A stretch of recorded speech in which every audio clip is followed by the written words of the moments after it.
واللاتی تخافون نشوزہن، وہ عورتیں جن سے تمہیں کوئی نافرمانی کا خدشہ ہو، وہ بات نہیں مان رہی، اکڑ رہی ہیں، بد مزاجی ہے، سختی ہے بات کے اندر، انداز تکلم میں سختی ہے۔ اب یہ یہاں پر 4 سٹیپ بیان ہوئے، ان میں سے پہلا، جب دیکھو کہ عورت کا میرے ساتھ رویہ ٹھیک نہیں چل رہا، پہلی ذمہ داری مرد کی، فَعِظُوهُنَّ، اس کو سمجھائے، نصیحت کرے، موعظت، فَعِظُوهُنَّ، اس کو سمجھانا کیا ہے؟ یعنی جو خرابی ہے اس کے اندر، اس خرابی کو دور کرنے کے لیے جو شرعی رہنمائی ہے وہ اس تک پہنچائے۔ مثلا کہ وہ بات نہیں مانتی یا آگے سے بد کلامی سے بولتی ہے، اب یہ اس کو اخلاق والی آیتیں بتائے، اخلاق والی حدیثیں بتائے، اس کی نصیحت کرے۔ اگر خود کو علم نہیں ہے تو کسی سے رہنمائی لے کر کے میں اس کو کون کون سی حدیثیں سناؤں، کون کون سی آیات کا ترجمہ اس کو بتاؤں کہ جس سے اس کا ذہن کچھ صاف ہو جائے۔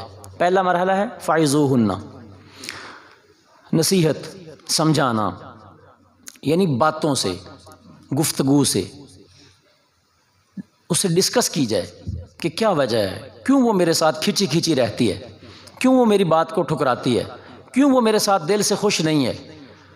تو پہلا مرحلہ ہے کہ بات کو بات سے سمجھانا، جو بھی بات ہے اس کو بطور گفتگو سمجھانا۔ دوسرا مرحلہ ہے کہ اگر اس سے بھی بات نہ بنے تو قرآن حکیم حکمت والی کتاب ہے، پھر وہ بندہ خود جائزہ لے لے کہ میرا کیس جو ہے وہ باتوں سے سمجھانے والا نہیں ہے، تو وہ دوسرا سٹیپ دیکھ لے کہ آیا یہ چل سکتا ہے۔ وہ کیا ہے؟ وَاهْجُرُوهُنَّ فِي الْمَضَاجِعِ، بستر سے علیحدہ ہو جائے، اس کا بستر اپنے بستر سے علیحدہ کر دے، یعنی اس کے ساتھ جسمانی قربت، جسمانی ملاپ جو ہے اس کو ترک کر دے۔ اگر اس عورت کے اندر کوئی احساس ہوا، کوئی ضمیر میں زندگی ہوئی، تو عورت کے لیے یہ ایک بہت بڑا تعزیانہ ہوتا ہے اور بڑی اذیت ناک سزا ہے کہ مرد اسے یہ کہہ دے کہ تو میرے قریب نہ آنا، میرے بستر پہ نہ آ، میں تیرے بستر پہ نہیں آؤں گا۔ تو یہ قرآن نے دوسرا سٹیپ بیان کی ہے، وَاهْجُرُوهُنَّ فِي الْمَضَاجِعِ۔ 2 باتیں ہو گئیں، پہلی بات سمجھانا، دوسری بات اگر اس سے بھی بات نہیں بنی تو پھر بستر سے علیحدہ ہو جائے، یعنی ناراضگی شو کروانا کہ میں تجھ سے ناراض ہوں، اگر تو میرے ساتھ صحیح نہیں چلے گی تو میرا دل تجھ سے ناراض ہے۔ 2 باتوں کے بعد تیسری بات فرمایا وَاهْجُرُوهُنَّ فِي الْمَضَاجِعِ وَاضْرِبُوهُنَّ، اگر اس سے بات نہیں بنتی تو پھر اس کو ڈرانے کے لیے کسی حد تک اس کو یعنی مارا بھی جا سکتا ہے، لیکن یہ اس وقت ہے کہ جب یہ پہلے سے یہ سوچ لے کہ آیا مارنا مفید ثابت ہوگا، ایسا نہ ہو کہ یہ سوچے کہ قرآن میں آیا کہ تیسرا حل مار ہی ہے تو مار کر نقصان کر بیٹھے۔ تو یہ 3 چیزیں جو یہاں بیان ہوئی ہیں، ان کے اندر بھی دیکھنا ہے کہ میرا کیس جو ہے وہ ان تینوں میں سے کس طرح حل ہو سکتا ہے۔ ٹھیک ہے جی، وَاضْرِبُوهُنَّ۔ اچھا، اس کے بعد آگے فرمایا کہ فَإِنْ أَطَعْنَكُمْ فَلَا تَبْغُوا عَلَيْهِنَّ سَبِيلًا، ان 3 مرحلوں سے اگر وہ درست ہو جائے تو پھر تمہیں کوئی حق نہیں ہے کہ تم بلا وجہ بہانے ڈھونڈو اس کے خلاف۔ ٹھیک ہے جی، ان اللہ کان علیٰ کبیرہ، اللہ تعالیٰ بہت بڑی ذات ہے اور بڑی اونچی شان والا ہے۔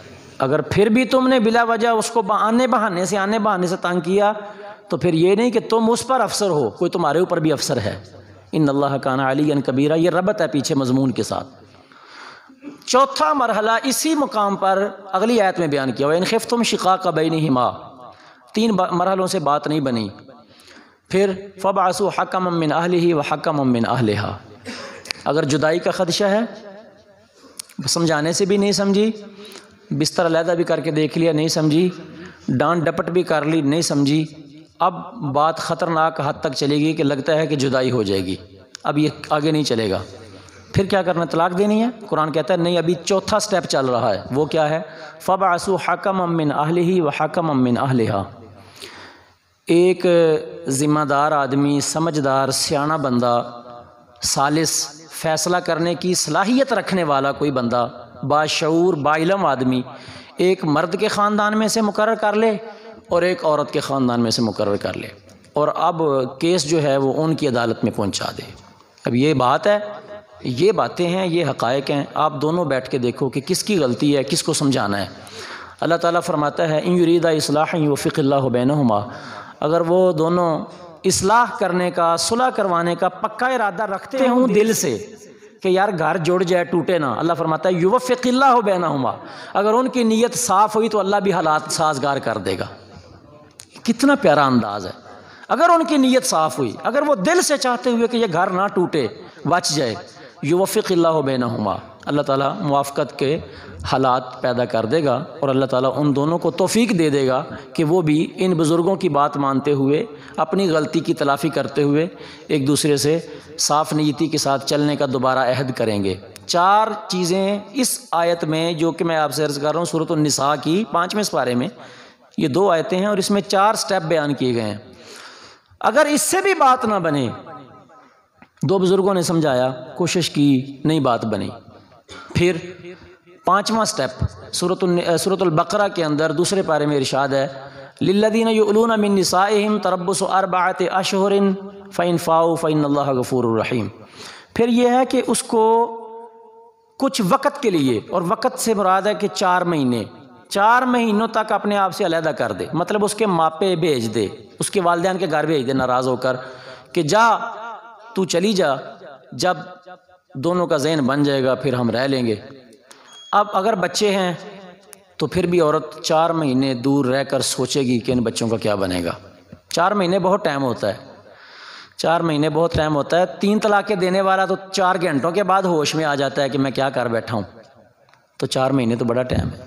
تو قرآن نے کہا یہ 5 سٹیپ ہیں۔ 5واں کیا ہے کہ اس کو 4 مہینوں تک اپنے آپ سے علیحدہ کر دو، اور وہ سوچے گی کبھی دن کو کبھی رات کو کہ اگر یہ طلاق مجھے ہو جاتی ہے تو پھر میں کیا کروں گی، والدین دونوں طرف کے رشتے ٹوٹ جائیں گے، خاندان ٹوٹ جائے گا، ماں باپ کے لیے پریشانی ہوگی، اگر بچے ہیں تو بچوں کو دیکھ کر بھی پریشان ہوگی۔ تو قرآن نے کہا کہ یہ ایک نفسیاتی طور پر اس کے اوپر اثر کرنے کا ایک مرحلہ ہے کہ اس کو والدین کے گھر بھیج دیا جائے، لیکن اس کو 4 مہینے سے زیادہ کا ٹائم نہ دیا جائے، یعنی 4 مہینے کے اندر اندر کوئی نہ کوئی حل کیا جائے۔ اگر واپسی کے اسباب بن رہے ہیں تو ٹھیک، ورنہ پھر یہ ہے کہ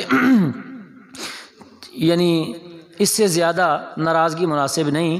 اگرچہ جس طرح ہمارے معاشرے میں عورتیں ناراض ہو کے چلی جاتی ہیں، سال 2 سال بیٹھی رہتی ہیں، اگرچہ حکم طلاق تو نہیں ہوگا اس سے، لیکن یہ مناسب نہیں ہے، جلدی کوشش کرنی چاہیے درستگی کی۔